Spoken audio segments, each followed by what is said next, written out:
So during this past Super Bowl, Josh Norman, who of course was with the Panthers, essentially got the best of Broncos receiver Demaryius Thomas. Thomas had 6 passes thrown in his direction, but caught only 1 for 8 yards. So Norman bragged about owning this matchup in a piece for ESPN the magazine on Newsstands Friday, saying, quote, "I don't know what he was out there for. He was supposed to be an all-world guy, and I shut him down." Demaryius got wind of Norman's comments and tweeted a photo of his Super Bowl ring and directed a message to Norman, writing, check this out, "Where yours at, young fella?" Max? Yeah. Do you like, love, or hate Demaryius' response? I love Demaryius' response. First of all, Norman is, of course, there are corner wide-out matchups, but as Damian pointed out earlier, that's not exactly the way Carolina was playing. Secondly, as one guy on a team that hasn't done anything yet, that was just playing on a team that lost to the team that won the Super Bowl, is making it about his one-on-one matchup with the other star, in this case, the wideout, Demaryius Thomas. That guy who played on the winning team, his response is really all about the team, like, okay, say whatever you want to say. I'm not even going to deal with whether or not it's true. Don't argue. A wise man once told me, don't argue with fools because people from a distance can't tell who is who. Love that quote. Quote Jay-Z a lot on this show. That. But what he does is just tweet back the ultimate team response. Hey, young fella, I got one of these. You make it about you and me. I'll make it about this. I love that response. Damian? Man, revenge is served best cold. So what better way to clap back at somebody who talking reckless, who's talking crazy, than by flossing that hardware online or right in their face? Like, you need to get in this club before you talk to me, bro. Literally, like you can't even have discussions. You can't even talk to me directly. You're not even in this fraternity right now. I got something that you don't even have. You might not ever get. So the fact that Josh Norman is even talking about, oh, you know, 1 catch or whatever for 8 yards, what difference does that make? You don't have the ice. You don't have the ring. There's levels. Bro, sit down somewhere. Go check your bank account because you got paid well. You eating good and watching it. But for you to come at somebody who just beat you in the Super Bowl, come on, man. Yeah, where's your chip? No, I love it. I'm with you. But I want to hear Stephen A's response. Yeah, be wrong about this one. Nope, you got to stay tuned for that quick break. Stephen A will respond, and you might be surprised by that when we return. First Take is brought to you by Exxon and Mobil. Refuel with new Synergy gasoline from Exxon and Mobil. Energy lives here. So quick recap in case you're just joining us here. Earlier, we were discussing Josh Norman. He's been talking a lot. He said that he owned Demaryius Thomas, 8 passes thrown his way during the Super Bowl. He caught only 1. We heard both of your responses. So Demaryius responded on Twitter with a shot of his Super Bowl ring saying, "Where's yours, young fella?" And we heard both Damian and Max saying that they're good with it. Stephen A., we haven't heard your response, though. Do you like, love, or hate that response by Thomas? I hated it. I get where my man Damian Woody's coming from. I mean, he would know something about Super Bowl championships, nothing but respect for that. I get where you're coming from. I'll have a comment about that another day. Here's the thing about Demaryius Thomas. You hate it. I hate it, and here's why. Because even though it is a team game, individual exploits do matter. And when you haven't done your job, I got an issue with you. Divisional playoff game against the Pittsburgh Steelers. Demaryius Thomas, you know, the $70 million man, Demaryius Thomas, had 4 receptions for 40 yards. The AFC Championship game, okay?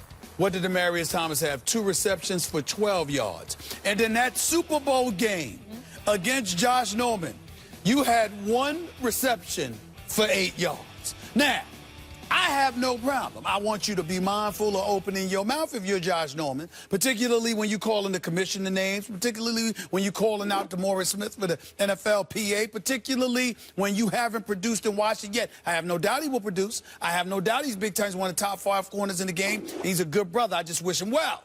But I want him to watch himself.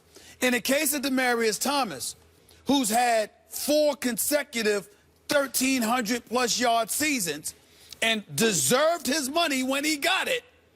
We all talk about prime time now. And I ain't talking about Deion Sanders here, even though there's a reason he's prime time. I mean, Deion Sanders was so prime time, we don't even need to talk about him in the daytime. That's how prime time he was, okay? Because he showed up when it was time. And, Damian, you can appreciate the fact that you're supposed to show up when it's time. Yeah. Demaryius Thomas Demaryius Thomas had 40, 12, and 8 yards in 3 playoff games. Who's throwing that the came ball? to stop it. The remains of Peyton Manning? Did I finish? Brock Osweiler? Did I interrupt you? Yeah. Zip it. I did not. I zipped it. I sat in. I kept my mouth shut. Okay, it's my turn. Here's the deal. In 3 games, combined with the money on the line, the man had 60 yards. 60 in 3 games combined. Now, I understand that Peyton Manning wasn't Peyton Manning. Peyton Manning looked pretty decent against Pittsburgh. Oh. Peyton Manning, at times, listen, I'm not making a case for him. I've been on Peyton Manning big time. It was time for him to retire. But at least a half for one game, a half for another game. I mean, a quarter for one game. Peyton Manning was there. I'm just saying, 60 yards in 3 games, fresh off of $70 million. And the dude that talked about you were targeted 6 times, caught the ball once for 8 yards in the Super Bowl, and you going like this? Really? I don't know about that. I don't know about that. I'm just saying. Peyton Manning passed away before the playoffs started. People forgot to tell him. I'm just saying. He wasn't even there. You know what Brock Osweiler let me tell you what I'm really trying to say. that. Want me to tell you what I'm really trying to say? We've been talking about the great receivers. We had that discussion yesterday. Yeah. We brought up top 5 receivers. Did we mention Demaryius Thomas? That's all I'm saying. We talked about guys, we were debating, because the Madden football, Damien, we talked about Odell Beckham Jr., we mentioned Julio Jones, Antonio Brown, Des Bryant, we even mentioned A.J. Green and a couple of, we even threw in the name Alshon Jeffrey. All I'm trying to say is this.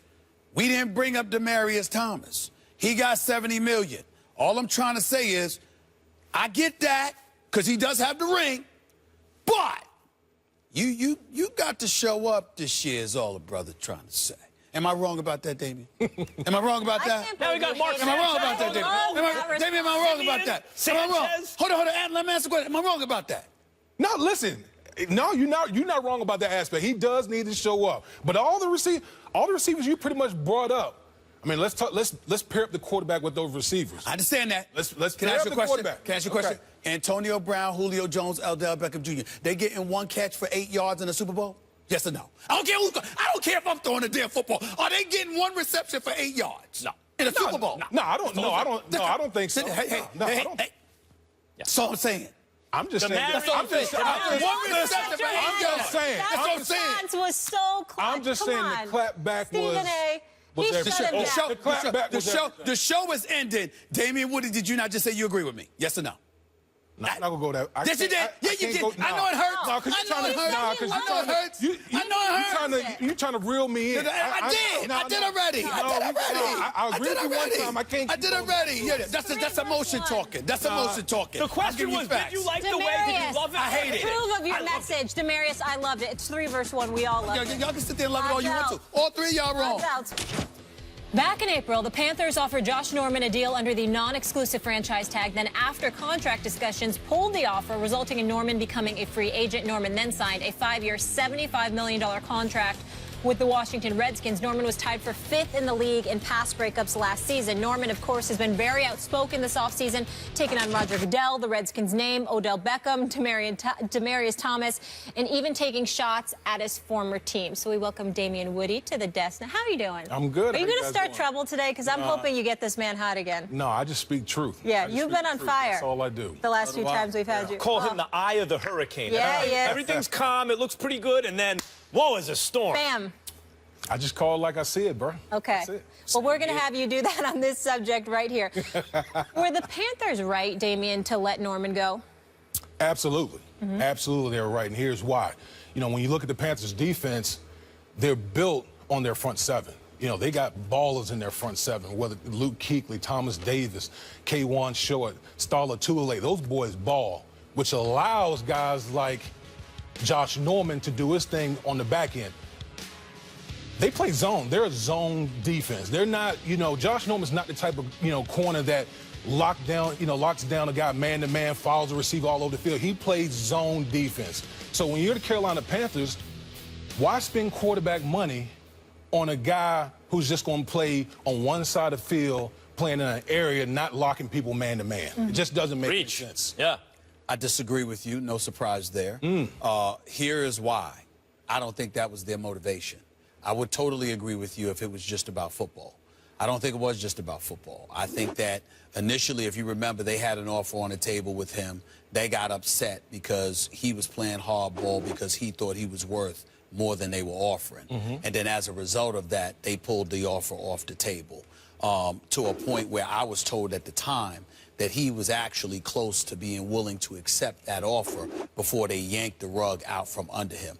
That was my issue with the Carolina Panthers in terms of what they did. You're absolutely right. The strength of their defense is their front center, particularly with their linebackers, Kuechly and Thomas. We all know that, and we know that gives your corners room to operate, particularly in a zone scheme. He goes to Washington now. The secondary is like opposite Carolina. That front seven is big time in Carolina, but in Washington, it's your secondary with Breland and Norman that's supposed to do so much damage that it'll give you time to get to the quarterback. I guess what I'm saying to you is this. Josh Norman, mouth and all, because they're talking about how he's got so much freedom now because in Washington and Jay Gruden ain't tripping over the way that Carolina might have tripped in terms of silencing you and making sure that you say the right things. I think we need to be careful about that. In North Carolina, I went to school down at Winston-Salem State. That's the Bible Belt, bro. You know what I'm saying? It's not about people wanting to silence you or whatever. It's the Bible Belt. The rules are just a tad bit different, you know, down south as they are up north of the nation's capital. Now, if it were me and I was saying that, I understand. I mean, to me, it's more plausible. But Josh Norman is from Greenwood, South Carolina. He went to school at Coastal Carolina, and then he played for the Panthers. I mean, you should be very, very familiar with how things are done down there. So it's really not an organizational thing as much as it is about them being a Bible Belt, and there's a certain way they want players to ingratiate themselves with that community out there. But the flip side to it is that you're the Carolina Panthers. You just came off a Super Bowl appearance. He was widely considered the third best player on their team, arguably their second best player on defense, even though I would say third because I'm looking at Thomas and Kuechly together. Right. And I just say to myself, to me, you try to keep a good thing together. Here's all I'm trying to say. Here's why, if you lost before the Super Bowl, it's different, but you try to keep a good thing together. Here's why the big guy's right. Because it is quarterback money per year, essentially, that he's looking for, that they offered in terms of what they quarterback money. It's more than basically that. It's like, you know, $14 million, I think, something like. It's a lot of money to pay a guy who's not really a shutdown corner per se. And in terms of his own feelings, and he said this, you know, like deals that were coming his way that the Panthers didn't want him to see because they were all about promoting Cam and Kuechly. And I really do. I mean, I hate him now because he's on Washington. I'm a Giants fan, but I really do like Josh Norman because of how competitive he is. But this idea that he's upset about that because they wanted to pump up those two guys. Cam Newton might be the best football player in the world, and Kuechly is a better defensive. He has more defensive value than Norman. I mean, Kuechly is in the conversation for best defensive football players in the world. So if you're third best, and you're right, when you bring up maybe the fourth best, they're not going to pump you up on a team that, as you mentioned, the geographical location plus the kind of team philosophy is we don't do that kind of talking like they may be more permissive of it in D.C. But if you're the third best guy at best, why are they pushing you like you're the best guy? I get that. So let me get back to what you were saying just a minute ago. So you're basically saying because he's an outgoing personality that was, in your opinion, the reason that they decided to rescind the franchise tag and let him walk? No, I'm saying that when they originally had the offer on the table and then they yanked it out from under him, if you had never decided to make him that offer, that would be different. But because you decided to make him an offer and he wanted to negotiate a better deal for himself, you were like, bump it, we're going to move in a different direction. That's the impression that they gave. Because when I spoke to him, and I spoke to him directly in the immediate aftermath of Carolina rescinding the offer that they had given to him, it was a shock to him. If you remember, at the particular moment in time, his agent would presumably drop the ball, per se, and all of that stuff came into the mix. So what it reeked of to me was an organization that was basically trying to strong-arm you and say, there's a certain way we want you to act during negotiations, otherwise we're going to rescind that offer. And that kind of ticked me off because I'm looking at it from the standpoint of Damian Woody is an important cog to a Super Bowl contending wheel. You're fresh off a Super Bowl appearance. You've seen Richard Sherman get his money. You've seen Patrick Peterson get his money. You've seen Darrelle Revis get his money. And then your time shows up and you're universally recognized as one of the top 5 quarters in the game, it shouldn't be an issue with you asking for what the market potentially allows. And that was the impression that was given by the Carolina Panthers. And I had a problem with that because I feel as a player, if the market allows you to challenge that you're worth X amount of dollars, you should be able to try and negotiate that as opposed to having the rug stripped from under you, figuratively speaking, just because there's a way we do business and we don't like it. Similar to Antonio Brown. Yeah, the Steelers want to wait, but he's Antonio Brown. He's the best receiver in football. I got a real problem with the fact that the Steelers don't want to talk to him, and they're holding hard and fast to some rule about only in the last year of your contracts, but we'll make exceptions for the quarterback. But you ain't going to make exceptions for the best wide receiver in football. I got a problem with that. Well, here's the deal. We see things differently because I see it as Carolina obviously puts a certain value on a position that they feel like on their defense and their scheme that they can plug and play guys in. But then why make the initial offer is what I'm saying. Well, listen, any organization is going to try to keep a really good player, but they're not going to go overboard to try to pay a guy who they clearly feel is not the elite type of player, guy who's more of a system guy. And on top of that, they still have to pay K'Wan Short their stud defensive tackle, a position that they favor more. You're right, but what I'm asking you, Damian, is this. You make the offer. Right. Doesn't he deserve the right to turn it down? You didn't even give him that. He woke up one day and you took the offer off the table. There's a difference between that. Hold on. There's a difference between that and saying, this is our final offer, take it or leave it. They didn't do that. What they did, he woke up one morning, wait a minute, I was thinking about taking this offer, and now you're telling me it's no longer there. We've moved on. There's something wrong with that picture. You wouldn't agree with that as a former player? That's just the way the business is done. We know the NFL is a cold world. It's a cold business. That's not what I asked you, David. I understand the business side. I've seen many type of deals like that happening in the National Football League. Yeah, I've seen that. I've seen that from owners. So you've seen a team like that. So you've seen a team not give you a chance to accept or reject their final offer? I'm not talking about myself. I'm talking about other players. Yes, I have. Yes, okay, well, that's new to me. Yeah, I have. I didn't know that. That I didn't know. Gentlemen, let's end that conversation there because there's more debates we want to get into and have time for. Damien, you're going to stick around, which we appreciate. Is he? He is. He's staying put for the rest of the show, Steve. Yeah, he's scared of you, man. If we're lucky.